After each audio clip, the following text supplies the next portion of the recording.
Wolf Clock Productions, Wolf Clock here. After about a month, welcome back to Analyzing Environmental Storytelling, where today, we're going to be taking a look at the 5th chronological campaign in Left 4 Dead, as well as the final campaign of the base game, Blood Harvest.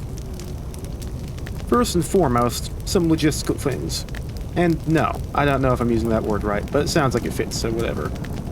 If you're watching this during or shortly after the YouTube premiere, I've actually chosen to include a rough cut of the first behind-the-scenes video for the series.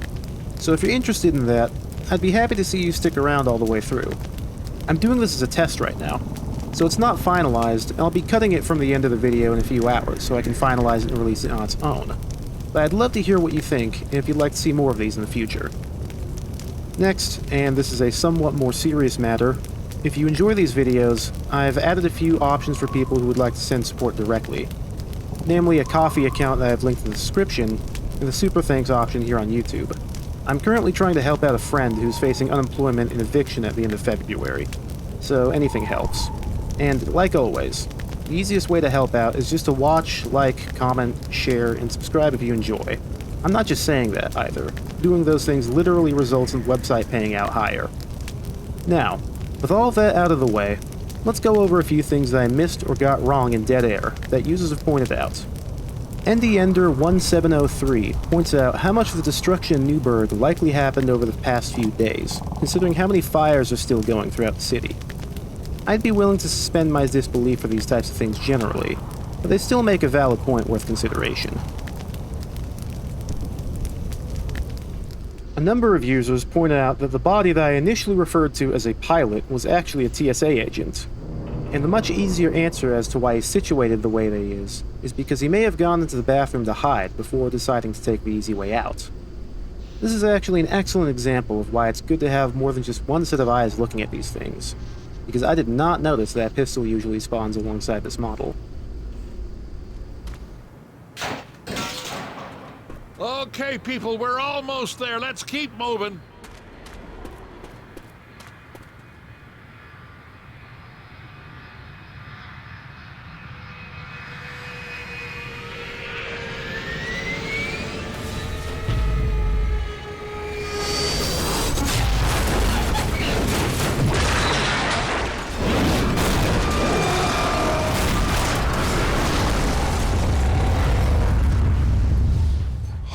Mother of God. A number of users pointed out various different things about the finale, so let's go over them, one at a time.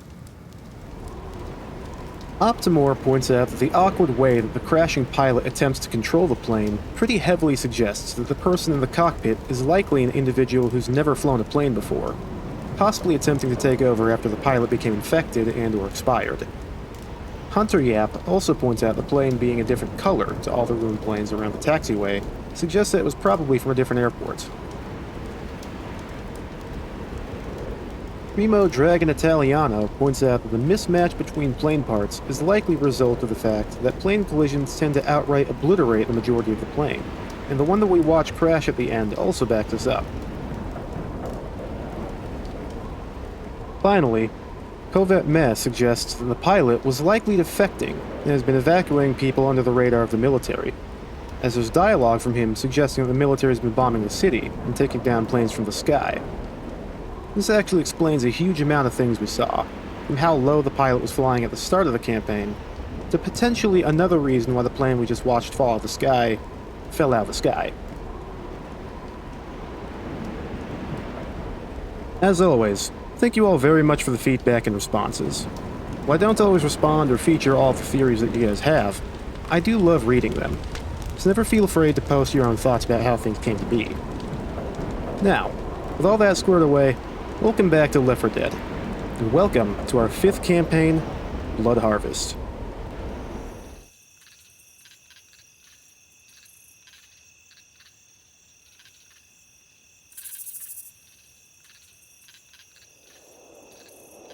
Last thing I heard, there's some kind of military outpost not far from here, up along the train tracks. To start things off, here in the opening, we see that we're out camping in Alleghany National Forest. I got quite a few comments about my pronunciation of the forest in my Dead Air video, and I have to come clean with you guys. I chose not to look up the correct pronunciation on purpose, since I know that I'd either get it right or I'd get comments about it. Yep, the rumors about me being a sellout and baiting for comments are unfortunately true. Though they say, for just a like and subscription, you too can reduce the odds of YouTube channels like this one, filling their videos with engagement bait. Jokes aside, we have something relevant here. The evacuation notice on the sign mentions Daughtery Farm, 115 North Hill Road. This is the fabled evac outpost Echo that we first heard of near the end of Death Toll, and our survivors' final canon destination before the events of the Sacrifice comic. Here, we see that our survivors only have 3 sleeping bags, which, upon initial viewing, some people may think is unintentional. However, when we consider the system this group has for survival, it would make much more sense if the reason why they only have 3 sleeping bags here is because 1 out of the 4 of them is always awake keeping watch, and making sure that the fire doesn't go out. I would imagine the dynamic between our group of survivors here is pretty tight at this point in the outbreak, to the point where they might even trust Francis to stay awake on lookout while sleeping. Given that one of the sleeping bags is folded up, I have an inkling that Lewis took the orange bag, since, well, who else would have taken the time to fold their bag up at a campsite that they're about to abandon? Speaking of the fireplace, if we take a really close look at it, we notice that the fireplace is being kindled with money. God bless the United States for still using paper dollars, since if the game took place just a little bit further north, our survivors would be freezing right about now. The obvious thing to talk about regarding this money here is the symbolism over how worthless it's become in the apocalypse, but that trope is about as worn down as Bill's Vietnam uniform. So instead, I want to pose the question of where did our survivors get this money from anyway? Well, there may be voice lines with added context here that I haven't heard yet, but I'm going to take a shot in the dark here and say that if anyone would still have a bunch of paper cash on them, it would be Francis after pocketing change from various cash registers throughout the game. I can imagine an aha moment when they're trying to find something to build a fire with, and some loose bills fall out of Francis' pocket. While we're still here at the start, I wanted to point out the sounds we can hear right now. There are dogs or coyotes off in the distance, crows cawing, and the usual evening crickets and frogs, alongside the sounds of wind and trees. Do you notice what's missing? This is the first campaign we've played on, where the chapter does not start with the sounds of distant gunfire. It's the final chapter of the base game, folks, but our survivors really and truly have been left for dead. I also wanted to point out that this is the first campaign in Left 4 Dead 1 to take place during daylight.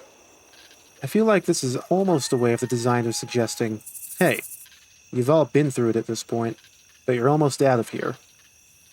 There's light visible at the end of the tunnel, and salvation alongside it. One last thing. You may have noticed a severe lack of C-130 cargo planes at the start of this campaign, despite dead air ending with survivors on the plane. According to the Sacrifice comic, the plane crashed, but for clarity's sake, the campaign that was originally planned to precede this, damn it, started the players off inside the plane after the pilot had to make an emergency landing, or, just as possible, had succumbed to the infection, leading to one of our survivors making the landing instead. As we move up the road, we catch a glimpse of why having someone on lookout at all times was absolutely necessary over the night. A survivor, torn out of his sleeping bag and ripped clean in half. It goes to show that you really do need a group of people if you want to survive. Once we cross the bridge, we encounter a fork in the road. To our left, we have a park ranger office. To our right, we have the rest of the level. Let's check the left first. What I find to be interesting about this office is actually the choice of model for the corpse here. Obviously, the developers didn't have time to piece together a park ranger model just for one corpse. But I'm curious if this is supposed to be a park ranger or an actual soldier. It's fairly possible that, once the military decides to set up an evac point near Alleghany, they decide to station a soldier here to watch for incoming civilians and take out any infected that they see. However, given how sparse this room is, At the time of writing the script, only containing 3 Molotovs, a pipe bomb, and some ammo. And at the time of recording, having even less. I think it's more likely that this body is supposed to be that of a park ranger, who just got unlucky while working out here. Curiously, I noticed that the office building here has a radio antenna on the roof, but the office itself doesn't have any radios in it to actually use. I wonder if maybe someone pillaged the office and took the radio at some point before now, as radio communication would be pretty important to figure out where to go and what to do during the infection.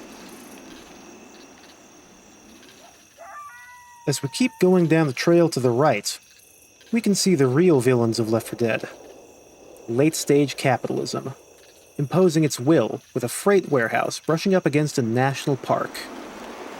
Alas, it seems that truly nothing is sacred in the world of Left 4 Dead. While we're here, though, I wanted to point out a fascinating little Easter egg that I just uncovered.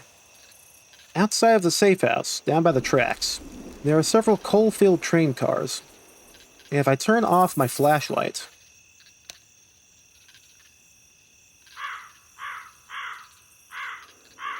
we see that the reflection texture on this coal has this repeating skull hidden in it. This reflection texture isn't generated off of the coal texture underneath it.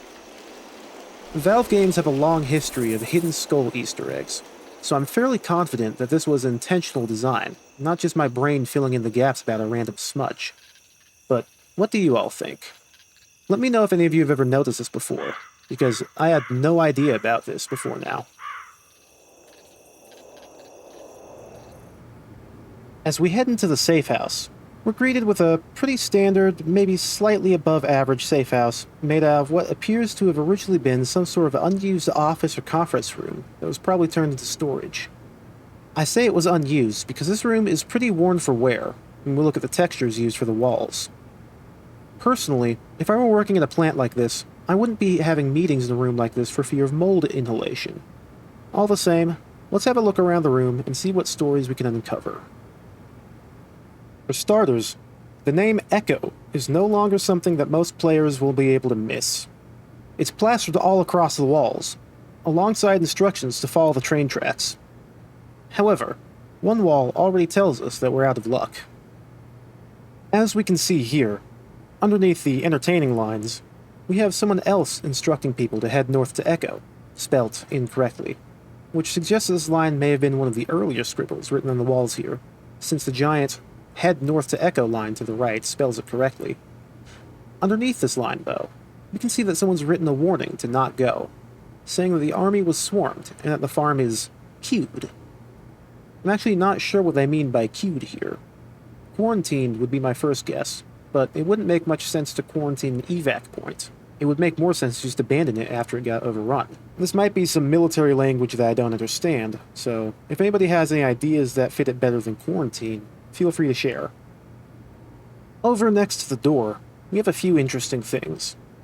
For starters, we have 54 tally marks for previous survivors here. We also have yet another message referencing Evac Zone Echo, once again reminding people to follow the tracks. At the very bottom here, however, someone is claiming that Newburgh, the location that Dead Air took place in, has helicopter evacs to the safe zone. This suggests to me that this was likely an incredibly early message from the first few weeks of the infection, as, when we saw Newburgh, there was most certainly no helicopter evacs happening in the city. It's also possible that this is some subtle world building to reveal that the military has been bombing out cities all across the East Coast in order to stop the spread of the infection, as what the survivor thought were evacuation choppers may have actually had a more nefarious purpose. Although, helicopters don't usually drop bombs, so I guess it's anyone's say. Finally, in the corner, we have another makeshift toilet. This time well stocked up with toilet paper. It's sort of funny in a messed up kind of a way. I've mentioned in the past how the writers and designers of Left 4 Dead correctly called a lot of behavior that happened during the pandemic. But yet, it's the little differences that stand out to me. In this particular case, not thinking toilet paper as a commodity that would be in short supply. Last but not least, let's take a look at the makeshift stove here. I actually find it very strange how the safe house doesn't seem to have much of any food or food trash lying around in it. I guess survivors up to this point have been cleaning up after themselves. Maybe it's the sense of duty being in a national park that made previous survivors think to not litter, as the trash can of this room is also pretty much full, and other than a small pile of clothes with a mysterious stain on them in the corner, this is one of the better kept safe houses up to this point. As we leave the safe house, we're immediately met with another former survivor who couldn't make it. Given the proximity of the safe house door, there's a chance that this one died of their wounds in the safe house. However, given the location of the bloodstain here on the ground, I want to argue that this one actually wasn't a survivor who died in the safe house. Instead of dying, I think this may have been someone who was turned in the safe house and was dispatched before being given a small funeral in the hallway. It's a shame to see, but that's just how things are sometimes in the zombie apocalypse. Rest in peace to yet another unnamed survivor. Entering into the warehouse room of the train yard, our survivors have finally found the train tracks that they've been looking for. This may be the most hopeful sight that they've seen in weeks, considering just how much they've been stumbling around since Riverside. As we exit the building, I want to draw attention to a unique sign next to the door, naming the parent company that owns this building as Richardson Atlantic. Up above, on the side of the building itself, we see the exact subsidiary that owned this building was Richardson Atlantic Freight Haulage. You may be wondering, who cares? Fair enough, but these tiny things add up when it comes to world building. You have to remember that there's no stock Richardson Atlantic building signs asset pack that was used here.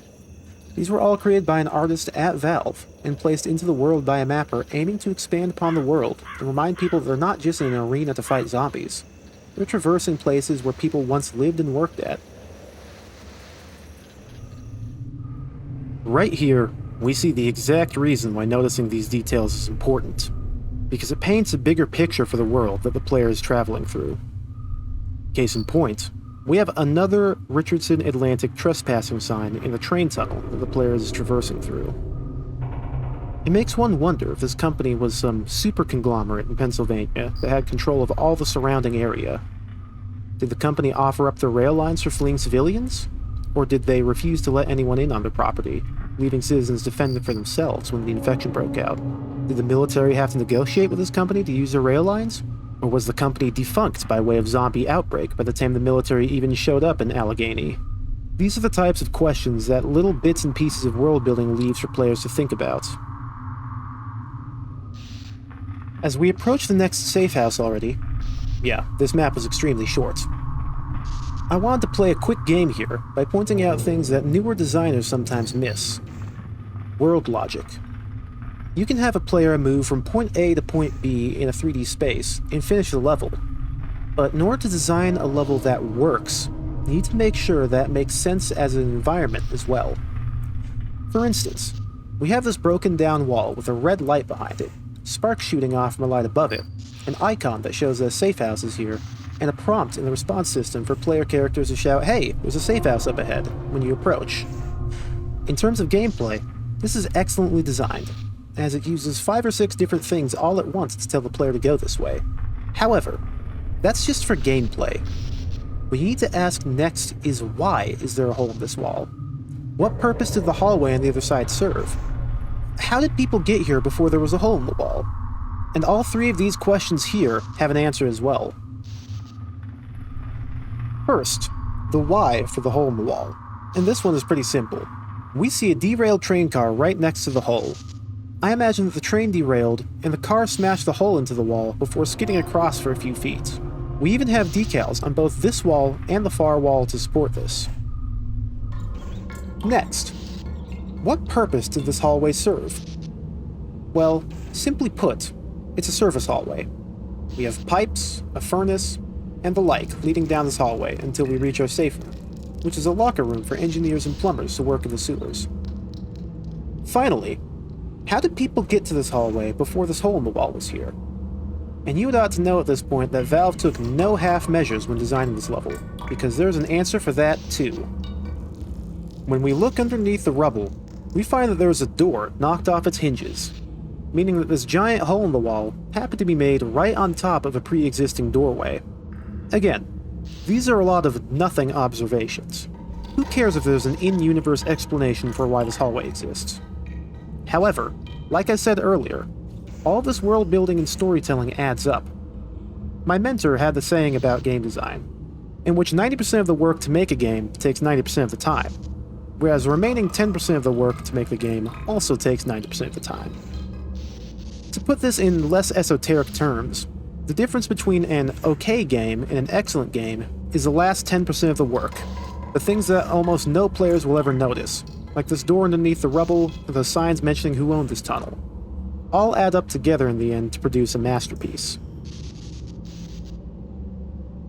Now with all of that said and done, let's take a look at a portfolio-worthy safe house.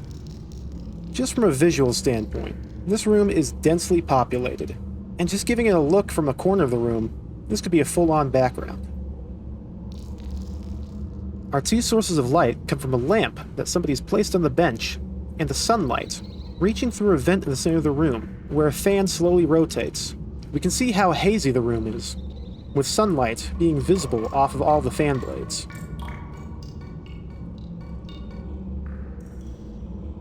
Pipes, coming from the walls and ceiling, converge together through a grated floor into a shaft that extends far past where the player can actually see. The bench that was once used for workers to get suited up has been repurposed as a table for weapons. And the one-track mindset of any remaining survivors at this point has been plastered across the wall.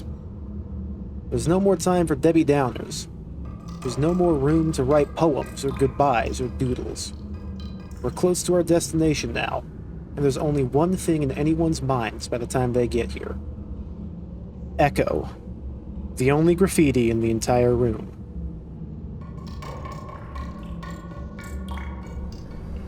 As we're on our way out of the tunnels here, I wanted to point out that we're seeing some of the effects of months without proper maintenance. While much of the tunnels here are shrouded in darkness, I notice that there are cage lights on the ceiling, and in addition to this, we have several inactive generators here too. Looking at these ceiling lights, they look like the bulbs themselves are actually red, which means it's possible that things have been in disarray for so long now that even some of the emergency lights are shutting down. I'm probably just looking too deeply into this, but you understand. Food for thought.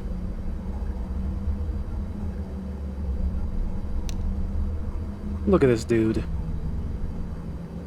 Here in this hallway, we have a sight that hasn't been seen in this campaign up to this point. A pre-existing pile of zombies. I want to bring this up because it's been a while since the last time we saw a former survivor anywhere. And I think there's a storyline being told about a survivor duo here, since there were 2 sleeping bags inside the last safe house we were in. They were clearly pretty successful, considering that this pile had to have come from somewhere, and we have more evidence of them being through here recently in this map. Outside again, if we walk past the entrance into the next building, we find this. 2 sleeping bags with a lit lamp, a pill spawn point, an explosive spawn point, and a pistol spawn point. Usually, I would try not to imply too much correlation, but the fact that there's specifically 2 sleeping bags, both inside the safe house and here outdoors, makes me wonder if the last group of survivors that came through here were the survivor duo that we keep finding these leftovers from. As we head back down into the tunnels through another access point, I wanted to point out that these are still all parts of the same connected tunnel system. This destroyed part of the tunnels leads into the same direction as both the destroyed bit of tunnel outside the safe house from earlier and the locked door that was next to the zombie pile that I mentioned. One last blink and you'll miss it bit of cohesion between levels. As we exit out of the tunnels for the last time, turning around reveals that this is still the same tunnel that we had been following in the previous level before having to take a detour due to the collapse. I find it kind of funny how this isn't the first time we've encountered a train-related landmark that stays consistent between levels, as we also had one of these in Crash Course as well. Exiting the mouth of the tunnel, we can see a collection of lights blinking down on players, which reveal themselves as being bridge lights and a thing. I don't actually know what these are called. I don't actually have much to say about this area, but I figured it would be right to point it out before heading up to our next safe house. For those of you not comfortable with depictions of dead animals, skip to the timestamp on the screen. Or if you're watching the premiere live, I'll tell you when you can look back. Just before we reach the safe house itself, there's this dead cow right outside of it. I don't know how there's a cow here. I know why there's a cow here. It's to tell players that the next level is going to be a farm. I just don't know how, in-universe, a cow could have gotten here. My best guess is that a tank just picked up this poor cattle and tossed it over here at some point while attacking survivors. But I really don't know how this could have happened. Feel free to share your own thoughts, I guess. I'm sort of at a loss here. Those of you uncomfortable with dead animals, you can look back now. As we enter the safe house, I initially thought that this was an alarming sight, seeing only one sleeping bag out while the other one is still tucked away. But I realized that our survivor duo from earlier likely never made it to this safe house, as there's no apparent way to have gotten up here from the train yard without first blowing up the bridge. It's more likely that whomever it was we saw with the sleeping bags from earlier in the map had gone through here before the trains were blocking the tracks. On the wall here, we see our echo misspeller once again, telling people to keep and follow the tracks. Alternatively, this may have been someone else who also spells echo incorrectly, as, again, I don't really see how people coming from the same route as our survivors could have gotten up here with the bridge still being intact. Compared to the relatively high number that we saw in the earlier safe house, this wall shows that only 12 survivors have made it to this particular safe house. Alternatively, the placement of these tally marks over another makeshift toilet may suggest something different. No, this isn't the survivor number. This is the Dookie number. Finally, I want to point out this callback to dead air.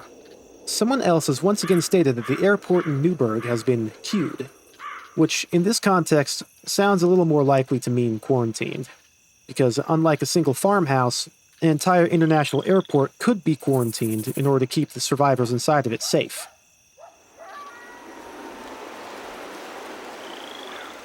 As we approach and enter the barn after the level change, we see a corpse of an old man upstairs with some weapons to the side of him.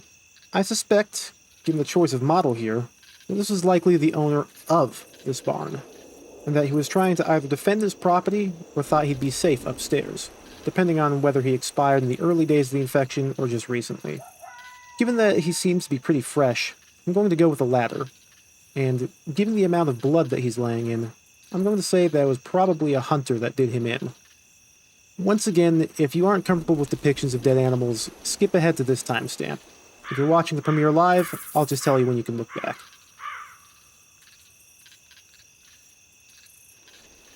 Obviously, I need to talk about the dead cows next to the farm. The level of rot on them suggests that they died quite a while back, which is why it's possible that the farmer's body inside the barn is older than the visuals would lead us to believe. Additionally, the fact that they're all piled into a single pile here suggests that the farmer was maybe pulling them outside so that he could use the farm as a safe house himself before ultimately being overrun. I'll leave the details here up to your imagination. If you were looking away for that scene, you can look back now. Here we are once again with Richardson Atlantic, showing the players that have been paying close attention that we're back on the right track, both figuratively and literally, and boy do I have some things to show you all here. As we enter into the building and look to the left, we see a doorway with an attention sign next to it. Ominous. Let's investigate further, shall we? Looking into the doorway, we see a second sign, this time warning about the staircase to the left.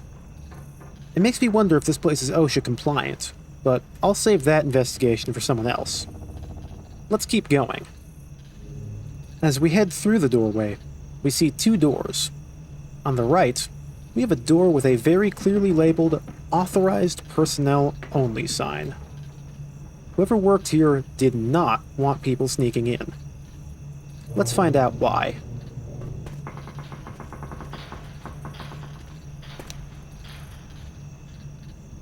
Well, this office room seems pretty normal to me.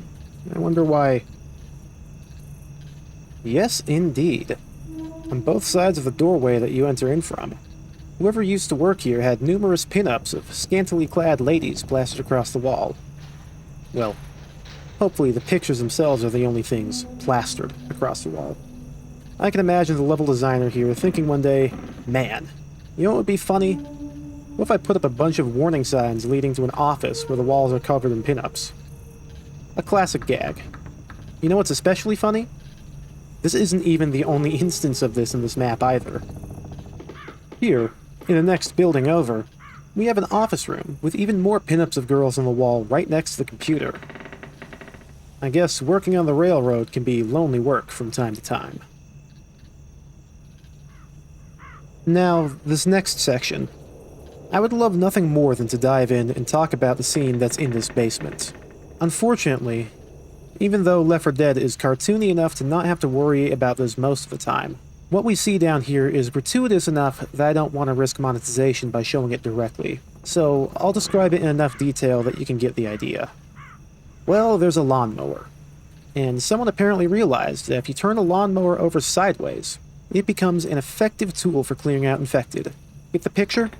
I don't even know if there's a proper story to be told here. It's just a set piece without any other context in this building. I think it may have just been a slasher film reference. Moving on to something that I don't need to risk monetization over. Here, we have a texture lifted straight out of Half-Life 2, with one notable difference. The text at the top says departures instead of tren depart, like the original texture does. All of the destinations are still the same.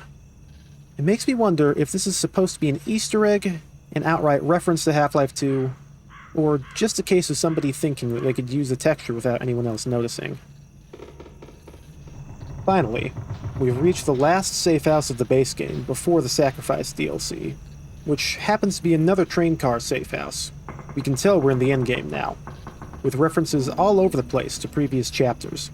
Starting off on the left, we have multiple references to Riverside from various different survivors, under the belief that cell phones still work, or that the evac is still happening there via boats.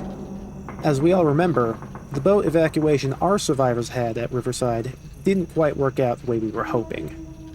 There's also another message letting us know that the farm is overrun, but like us, David and Barbara here are out of options. On the wall opposite to this, we see others spreading rumors that Metro International Airport, from the end of Dead Air, is still evacuating. I guess we're technically evidence to this, but not in any meaningful capacity. The main takeaway from this wall is that Echo is, indeed, the last way into the safe zone. One last wall, closest to the exit door, has multiple messages from people saying that they have to keep going towards Echo. I find the placements here interesting, almost like the build-up to the grand finale.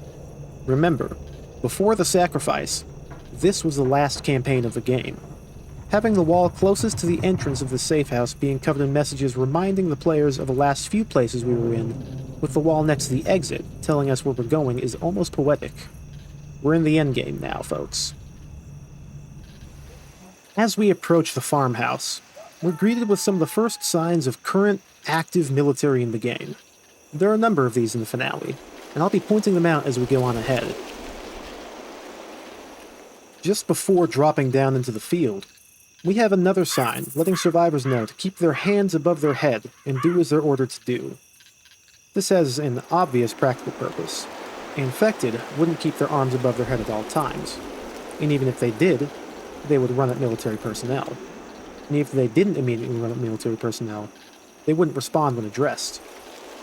The final line, telling people to not make any sudden movements, is likely both because of the paranoia that the remaining military have at this point, as well as because individuals who are turning would become more erratic as the infection begins to take hold. However, I think the sign is also used as a means of showing that everything is not as it seems. The whole game up until now, we've been looking for the military, but every so often we'd see messages on walls talking about how they're intending to bomb the cities. We've been picked up by a news chopper pilot who was a USAF veteran, but not someone who was on active duty. The man who got us at the end of Dead Air wasn't a military plane, but it was Korean in origin, meaning he was likely a troop stationed in Korea.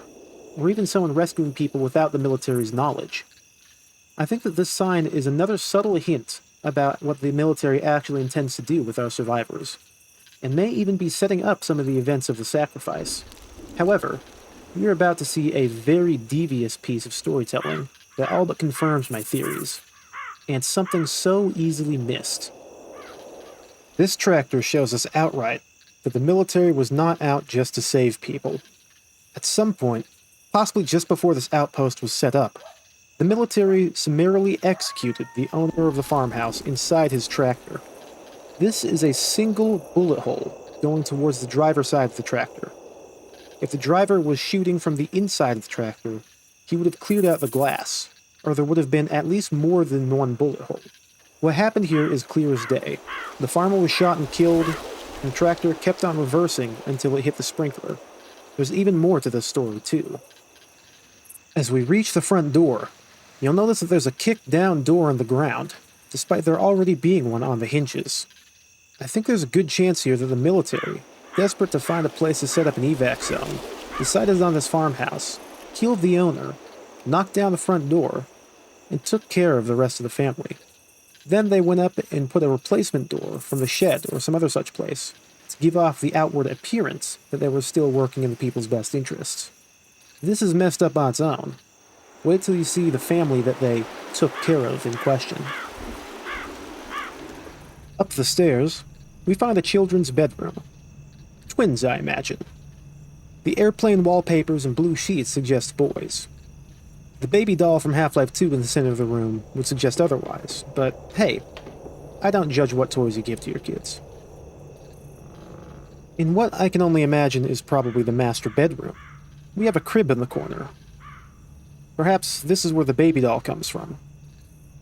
This was a family with at least 3 children, including an infant, wiped off the face of the earth by the US military in the name of keeping the safe zone safe.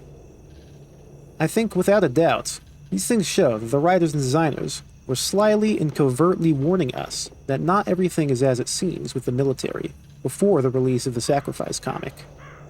I had never noticed just how much they were building up to the reveal about the military before working on these videos, and I have to say, I have a much greater appreciation for the game's world building these days.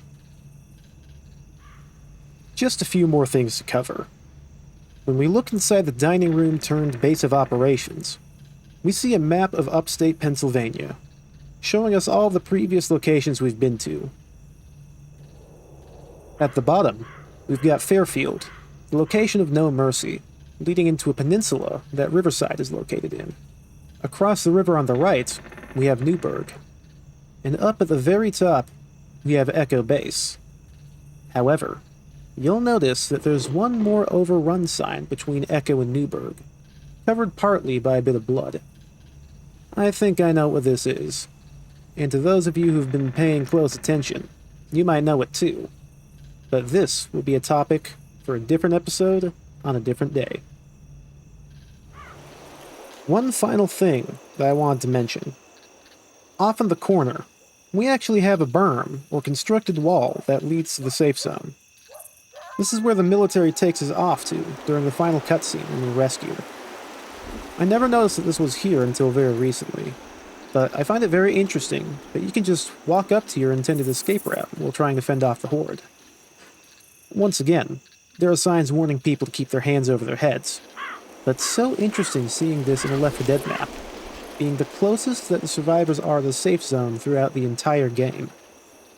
If you enjoyed this video and want to see more like it, I have a playlist of these videos that you can watch in the description. If you'd like to support me directly in making these, I have a Ko-fi link in the description as well. I mentioned this near the start, but I'm currently trying to help out a friend from going homeless, so anything helps. If you have any other thoughts or comments about these levels, or feel that I missed anything that was obvious, please let me know in the comments below, and I may include at the start of the next episode. If you're watching this during the premiere, or shortly afterwards, stay tuned for behind-the-scenes footage of this video's creation. Otherwise, I have been Wolfclock.